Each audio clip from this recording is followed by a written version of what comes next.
I've been in Bitcoin since about 2011, and I teach these developer courses on Bitcoin, basically to give developers a way into this fantastic technology. I believe it to be the greatest technology, even more than the printing press, really. I think it's going to be a massive wealth transfer that we haven't seen in like a couple hundred years. But regardless of that, Bitcoin, your question was about Bitcoin Cash or Bitcoin plus Lightning. And here's the thing that I'm going to say about that. Bitcoin Cash took it from 1 megabyte blocks to 8 megabyte blocks. And if you don't know what that means, basically, think of Bitcoin as a ledger. Okay? And miners basically put a new page into the ledger every 10 minutes. And that ledger has a certain size. It's about 1 megabyte worth of data that can be put on a single page. And what Bitcoin Cash did was they just said, okay, let's just make the page really big. Okay? Much bigger page. It's an 8 megabyte page. That's more or less what they did. What the Lightning Network is it's kind of a whole different paradigm. Instead of saying every transaction has to go into the ledger, it's saying, okay, well, I owe Charlie 5 Bitcoin, but then we had dinner the other day, so he owes me another one back. And oh yeah, I bought something else from him, so I do 2 Bitcoins again. And we can have like hundreds of transactions, but we can net it out, right? Like this is a common financial thing. We can net it out and just put one entry into the ledger.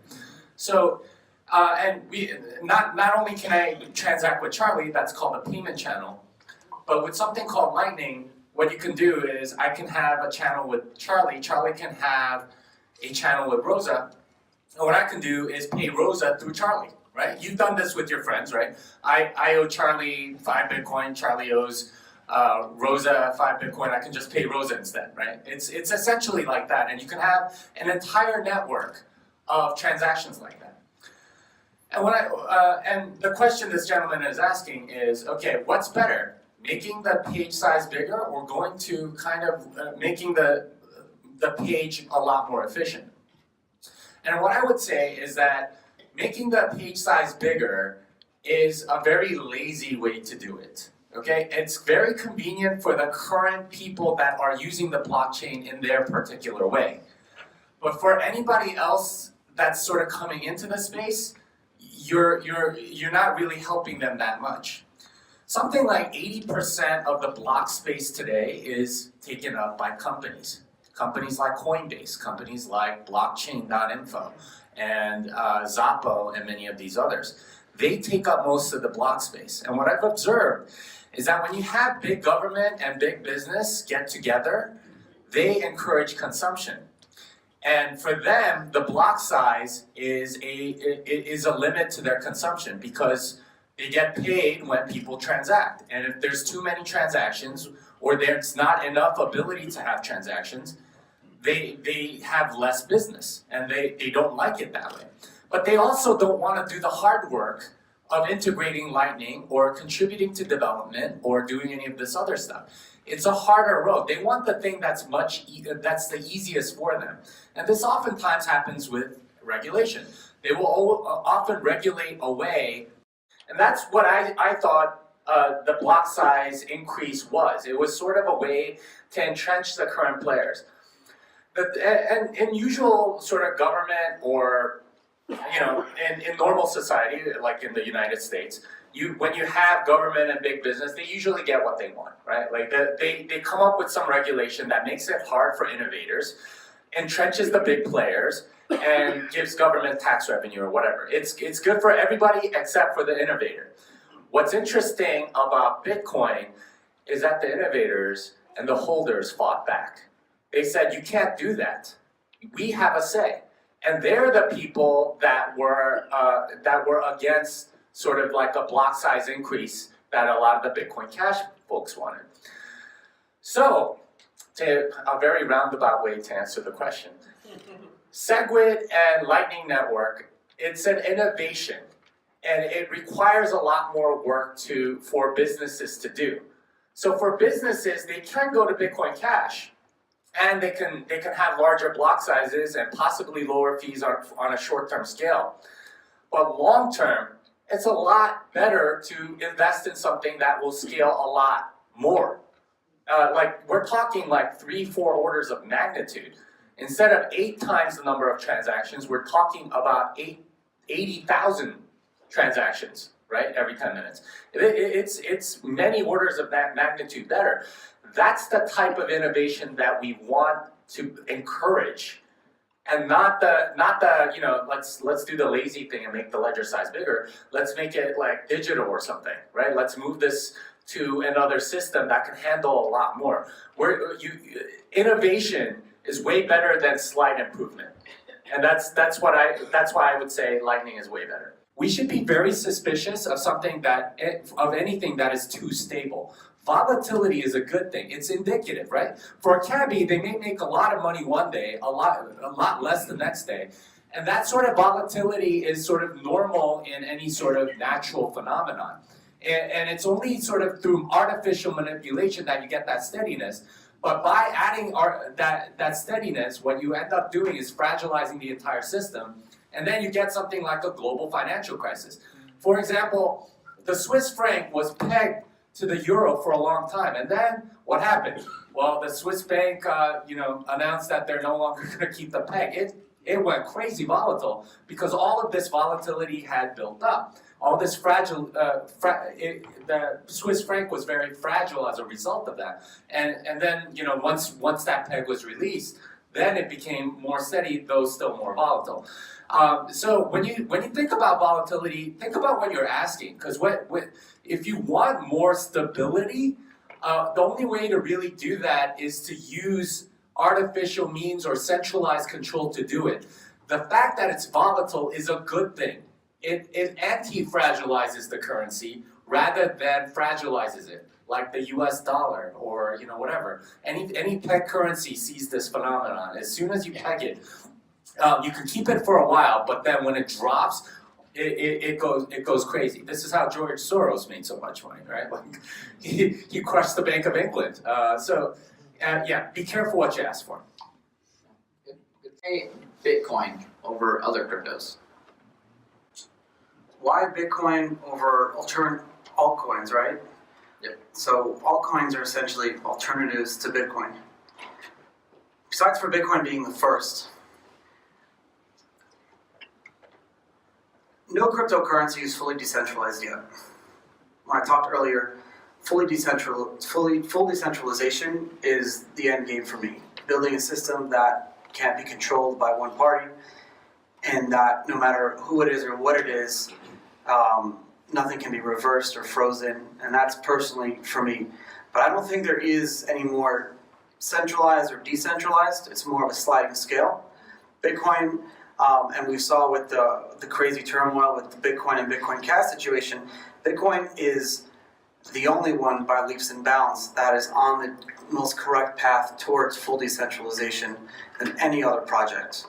There are a lot of other projects like Ethereum is not immutable. They set a bad precedent during the DAO, so that because that precedent was set, who knows what's going to happen in the future.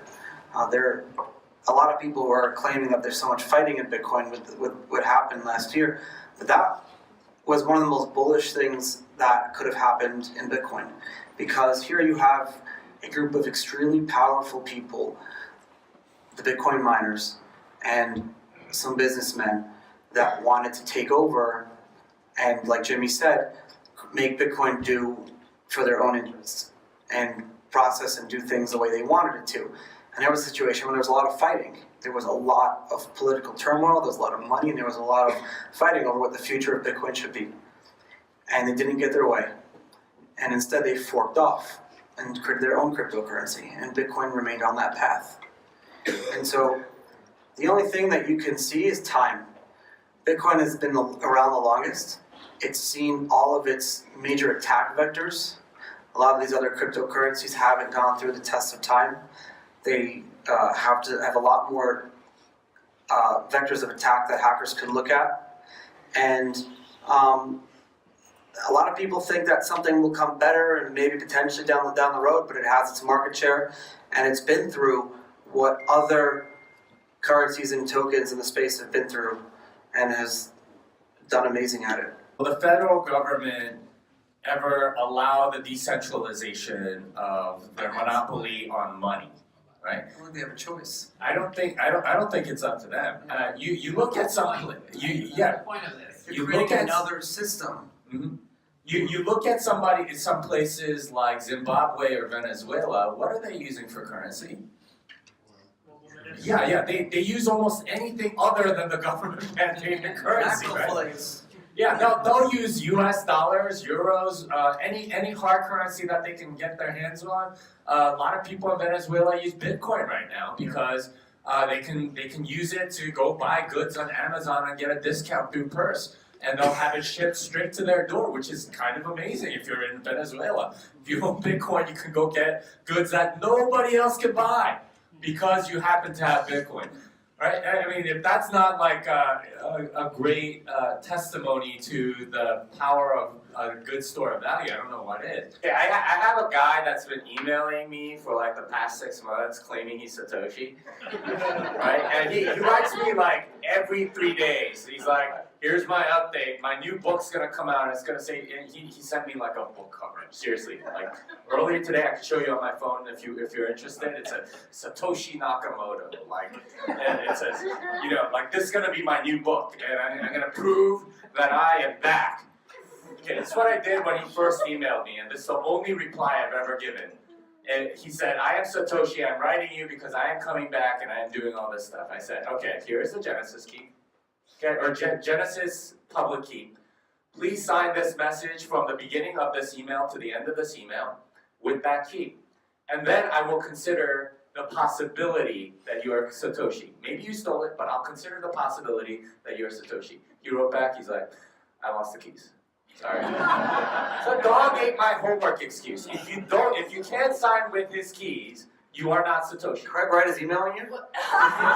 Actually, okay, so there's like multiple claimants to the Satoshi throne. Yeah. No, it wasn't Craig Wright. No. I was trashing Craig Wright in the other emails. I read it for fun, by the way.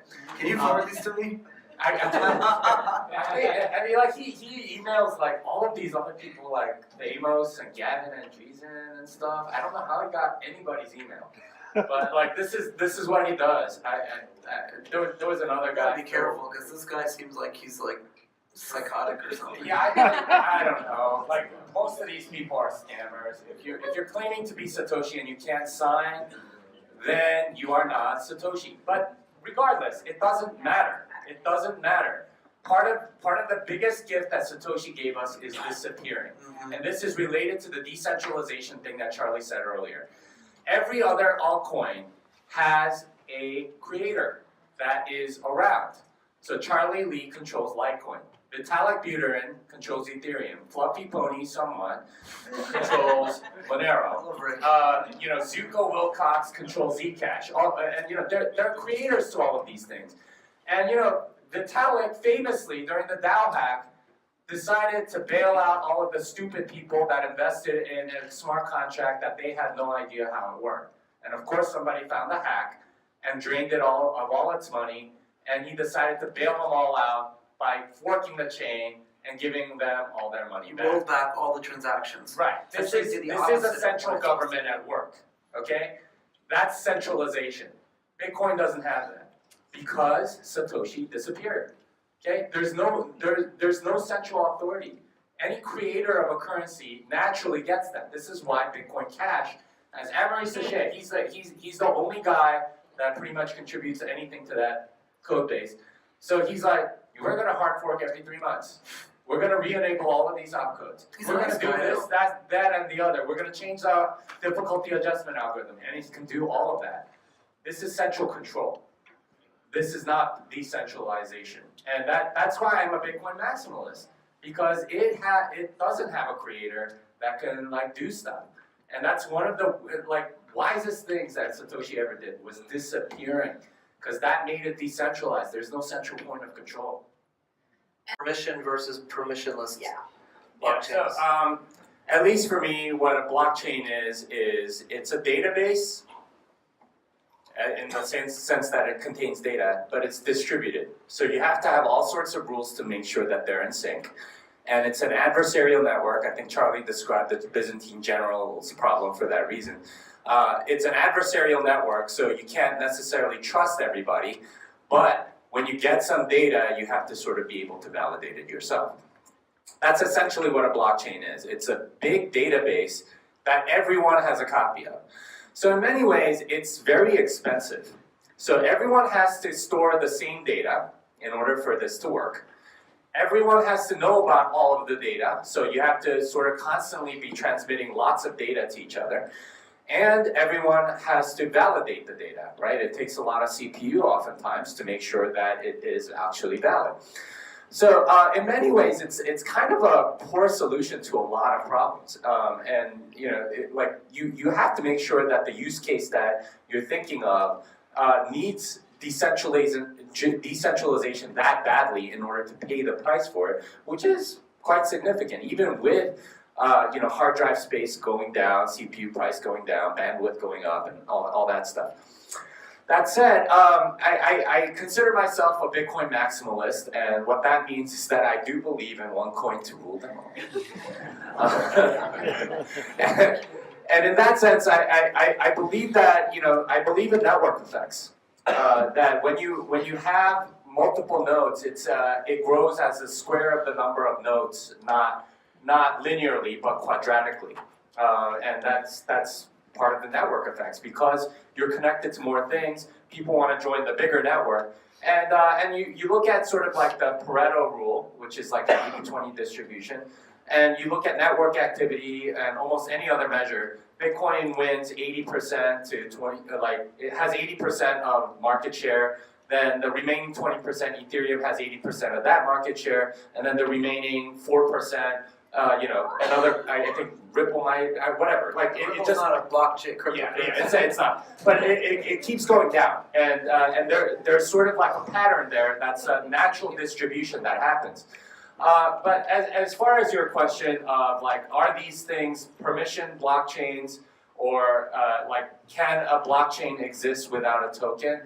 I suppose it can. I don't know if there's enough incentive for every player. So it's a very big game theoretical system. You have to have the right incentives for everybody, or else no one does certain things. And even in Bitcoin, that can be a problem at times, because there's no real incentive to run your own node, except possibly some privacy and things like that. So can that work? Yes, but most of the blockchain projects that I hear about today, they're mostly centralized things with the word blockchain pasted on it, right? It's kind of like, let's make it whatever. In the early days of internet, there would be a company that would be like, we're going to incorporate the internet into our business model, and it would be like a company you never expected, like Starbucks. You sell coffee. How are you going to incorporate the internet? But then they would say that, and then the stock price would go up or something like that.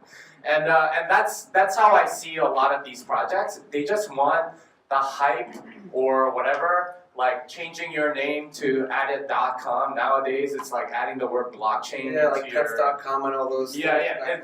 That's where the industry is right now. A lot of people want to sort of get on the bandwagon. So I wouldn't necessarily trust a lot of these, because there are a lot of people that are opportunistic, that want to ride on the coattails of what Bitcoin has created and sort of take credit and lead a parade that's already going on. I be very careful, know what you're doing, and don't just blindly invest. I don't think most of you do anyway. And if you are a fool and sort of invest in stuff that you don't understand at all, then sorry, you kind of deserve to lose your money.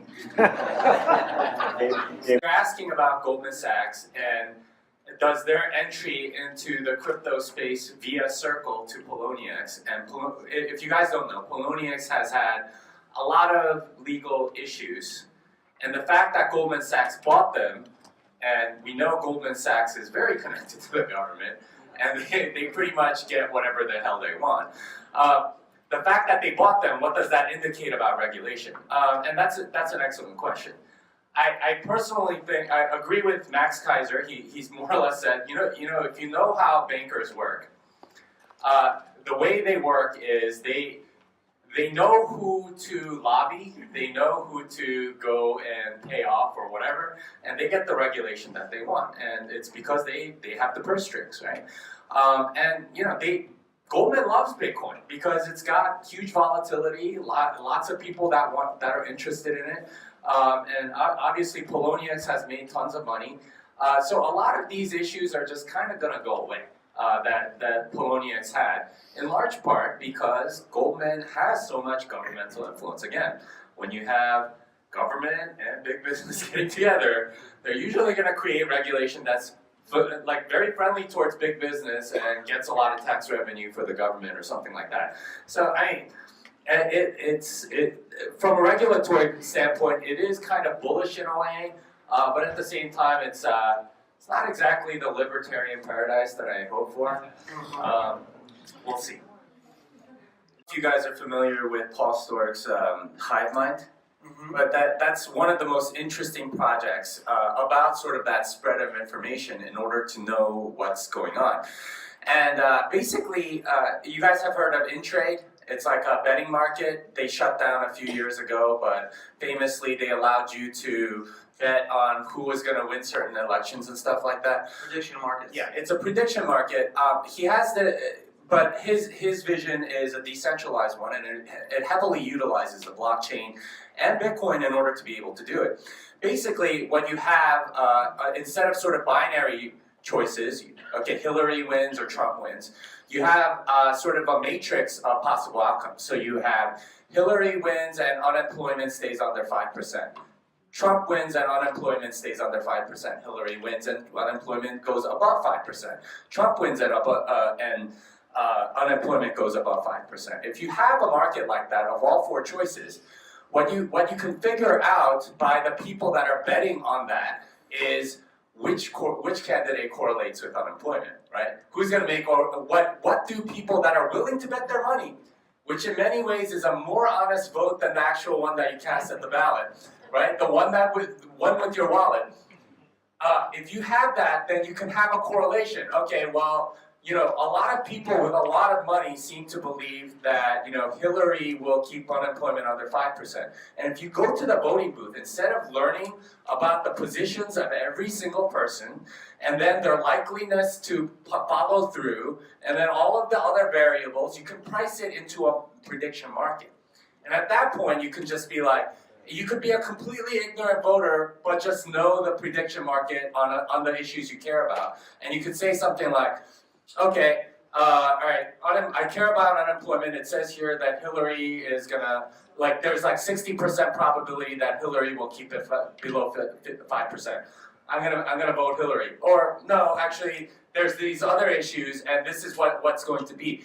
That's the actual spread of information that I think that blockchain and a decentralized market, that can actually come to the forefront, right? You don't have to listen to all these paid political ads and useless debates and all this spin and you don't even have to pay attention to the news. How many people are news junkies, right? A lot of people are news junkies, right? Because you end up watching this stuff. The signal to noise ratio is absolutely terrible. There's very little actual information coming out of this stuff. If you have a market where people have to bet their own money, that's a lot more effective. And when people have to put their money where their mouth is, they act a lot differently, right? And some market like that can absolutely change politics as we know it. Because say Elon Musk starts running for president, and people go, okay, well if Elon runs for president, I know unemployment is going to be 0%, because he's going to figure out all these programs to put people on Mars or something and live under the ocean or some crazy stuff. He's running as a third-party candidate. He can't possibly win. Well, if you see this prediction market, and most people voting say, well, okay, I'm gonna hedge my bet so that there are many ways to hedge a 3x3 matrix of bets. You can say, okay, well, if Elon wins, I believe that unemployment is going to be under 1%.